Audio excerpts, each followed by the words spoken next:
it's crazy how LeBron. It's amazing to watch in real time as LeBron realizes and accepts that he's not the man anymore. I don't think he took hardly any shots down the stretch of the game.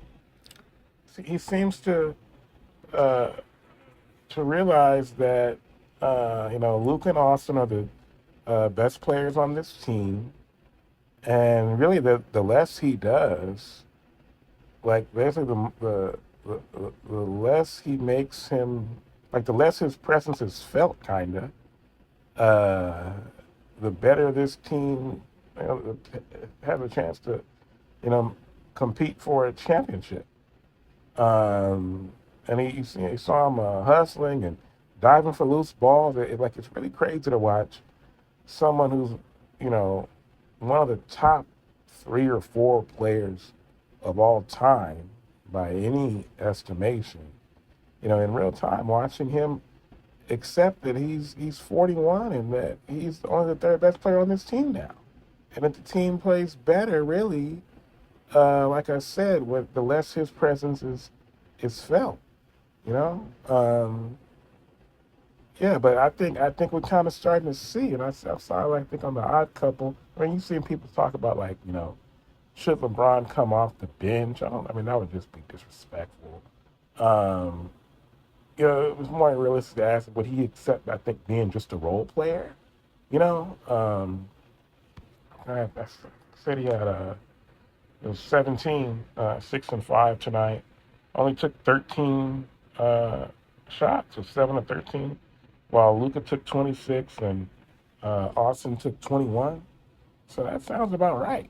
You know, if, and he, I don't think he was. It's sometimes it's obvious to watch when he's like hurting the team. I really wouldn't say that he was really hurting the team. It's also kind of just easy at this point when they start losing. It's easy, and he's out there. It's just easy to blame it on him, right? Because that's just become like the party line, right? And I've done the same thing. I said the Lakers play better without LeBron, but yeah, it's weird. It's funny to watch. It reminds me of when back exactly, it was 20 years ago. Uh, Shaq, when the Heat won that title in 2006 with D Wade as the best player on the team, and watching Shaq realize, hey, I'm not that guy anymore. This is D Wade's team. You know, um, Gary Payton too, kind of. You know, I mean Gary Payton. I guess Gary Payton was further gone at that point. But yeah, it's like it's interesting to watch. I'm trying to think if there's any other time. Like you usually don't see such a great player. Uh, I mean, it does happen, but not when they're on teams that are contending teams. You see, like I said, Shaq by 2006, he wasn't the same cat, right? And he was the second option by then, and D Wade was just on top of his game, 24 years old. It happened with Kareem. Those last like few years, the last 2 championships, in that last year in '89, they lost to Detroit. Uh, Larry Bird was still the best player on the Celtics when they made their last run in '91. Let me see. I mean, Karl Malone. I kind of mentioned that recently. Rich Paul said that he was. Max Callen was saying that Rich Paul thinks that LeBron should be like the mailman role, the Karl Malone role, like the role man, basically, right? But you remember Karl Malone in the 2004 Lakers as a role player, and GP the same way.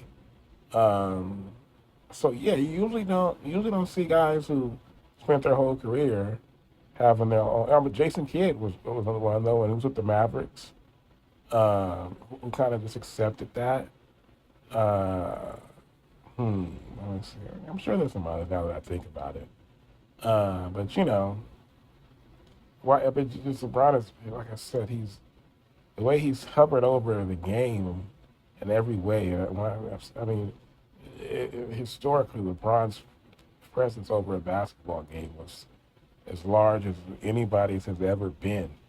And to watch him now out there hustling and diving on the ground, and realize I don't need to take it out. If I take a shot down the stretch of a big game like this, a regular season game like this, I'm okay. Like I'm in violation, kind of. I'm hurting the team, So it's really something to watch.